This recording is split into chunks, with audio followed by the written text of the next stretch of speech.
Welcome back to my channel মিষ্টির home and travel blogs. আবারও আজকে হাজির হয়ে গেছি আপনাদের কাছে একটা নতুন ট্রাভেল ব্লগ নিয়ে। আশা করি আপনারা সবাই খুব ভালো আছেন। তাহলে চলুন ভিডিওটা শুরু করি। আজকের ভিডিওতে থাকছে বানারঘাটা ন্যাশনাল পার্কের কিছু ভিডিও।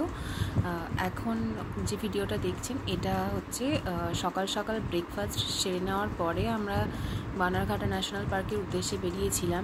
আপনারা কখনো মণিপাল হসপিটাল এলে, ব্যাঙ্গালোরের মণিপাল হসপিটাল এলে অবশ্যই এই শ্রী উডুপি পার্কের এই দোসা ট্রাই করবেন। আমি এত দোসা খেয়েছি কিন্তু শ্রী উডুপি পার্কের দোসা আমার কাছে বেস্ট লেগেছে। এদের মেদুবড়াটাও জাস্ট অসম ছিল।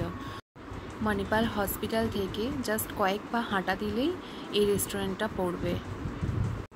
আমরা গিয়েছিলাম তখন আমরা গ্রিনউড হোটেলে ছিলাম, এই জাস্ট উডুপির অপোজিটে। আর গ্রিনউড থেকে মণিপাল হসপিটাল হাঁটা পথের দূরত্বের মধ্যে। ব্রেকফাস্ট পর্ব শেষ হয়ে যাওয়ার পরে আমরা সোজা রওনা দিয়েছিলাম বানারঘাটা ন্যাশনাল পার্কের উদ্দেশ্যে। তো চলুন বানারঘাটা ন্যাশনাল পার্কের কিছু ভিডিও আপনাদের সাথে শেয়ার করে নিই। ব্যাঙ্গালোরের ভেতরে শুধু চারিদিকে গাছ আর গাছ, চারিদিকে সবুজ, তাই তো একে গার্ডেন সিটি বলা হয়। গ্রিন সিটি, গার্ডেন সিটি যেটা বলবেন, চারিদিকে সবুজ আর সবুজ।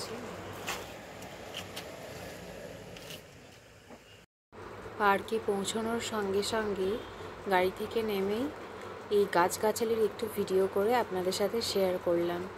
এত সুন্দর একটা শহর, চারিদিকে এত গাছ, মন ভালো হয়ে যায় এত সবুজ দেখলে।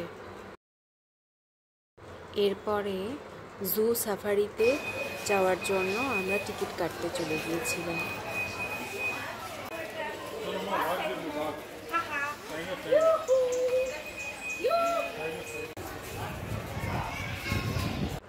ফাইনালি টিকিট কাটার পরে গাড়িতে উঠে পড়েছিলাম সাফারির জন্য। তো চলুন দেখে নিই কী কী ভিডিও আমি ক্যাপচার করতে পেরেছি। এখানে ছিল হচ্ছে ওই যে দূরে দেখতে পাওয়া যাচ্ছে হরিণ ছিল, আর তারপরে ছিল হাতি।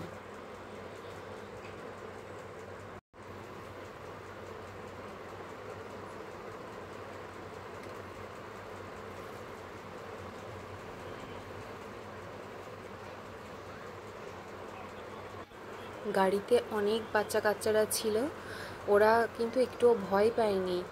এরকম ফাঁকা জঙ্গলের মধ্যে, এত খোলামেলা জঙ্গলের মধ্যে এত ওয়াইল্ড অ্যানিমালস দেখছিল, ওরা ভীষণ মজা করছিল। আর এই যে ভাল্লুক বসে আছে,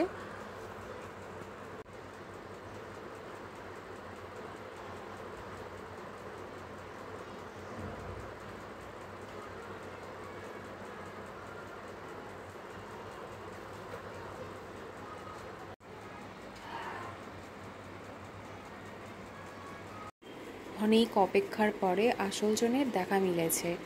ওই যে দূরে বসে আছে সিংহ মশাই।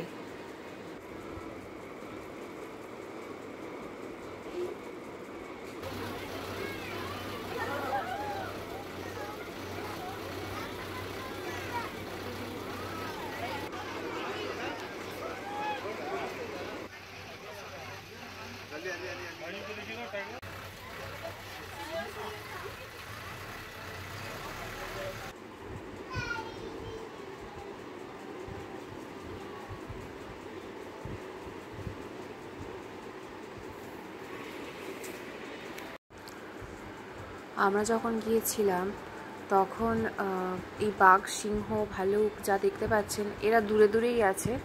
তবে এর আগে শুনেছি আমি যে অন্য সময় সাফারির টাইমে এই বাঘ, সিংহ, ভালুক এরা না গাড়ির কাছে কাছে চলে আসে, তখন দেখতে আরও ভালো লাগে। তো আমি ওই জানালার ফাঁক দিয়ে ভিডিও করার চেষ্টা করছিলাম, একটু ভয়ও লাগছিল আশপাশ থেকে যদি অন্য কোনো পশু এসে যায়। এই যে আর একজনের দেখা, এনার দেখাই বাকি ছিল, বাঘ মশাই। এটা আবার শ্বেত বাঘ।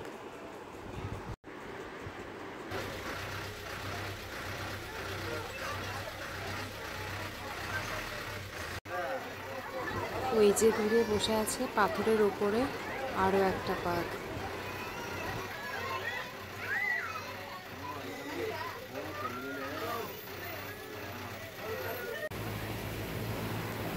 বাঘ দেখা শেষ করে সাফারি পর্বও শেষ করে ফাইনালি বাস স্ট্যান্ডে চলে এসেছিলাম। তো দুপুর টাইমে প্রচুর খিদে পেয়েছিল, তো এরপরে চলে গিয়েছিলাম ওই ন্যাশনাল পার্কেই অবস্থিত এই অন্নপূর্ণা হোটেলে। ওখানে গিয়ে লাঞ্চ সেরে নিয়েছিলাম।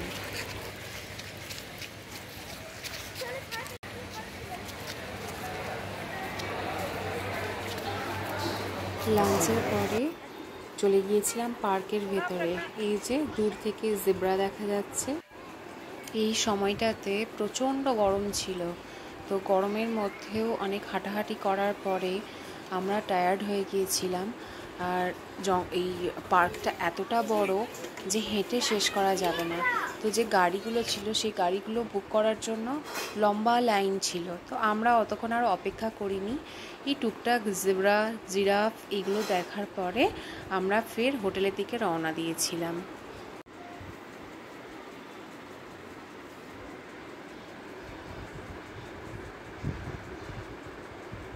ওই যে দূরে জিরাফ দেখা যাচ্ছে, বড় বড় গলা উঁচু করে দাঁড়িয়ে রয়েছে।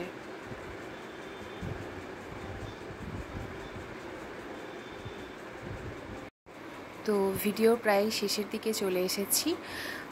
ভিডিও শেষ করার আগে আবারও একটু মনে করিয়ে দিতে চাই, যদি ভিডিওটা আপনাদের একটুও ভালো লেগে থাকে তাহলে কিন্তু লাইক, কমেন্ট আর শেয়ার করতে ভুলে যাবেন না, আর অবশ্যই সাবস্ক্রাইব করতে ভুলে যাবেন না। আমার এই ভিডিওটা দেখার জন্য আপনাদের সকলকে অসংখ্য অসংখ্য ধন্যবাদ জানাই। ইনশাল্লাহ আবার চলে আসবো পরবর্তী কোনো ভিডিও নিয়ে। তো ভিডিওটা আজ এখানেই শেষ করলাম।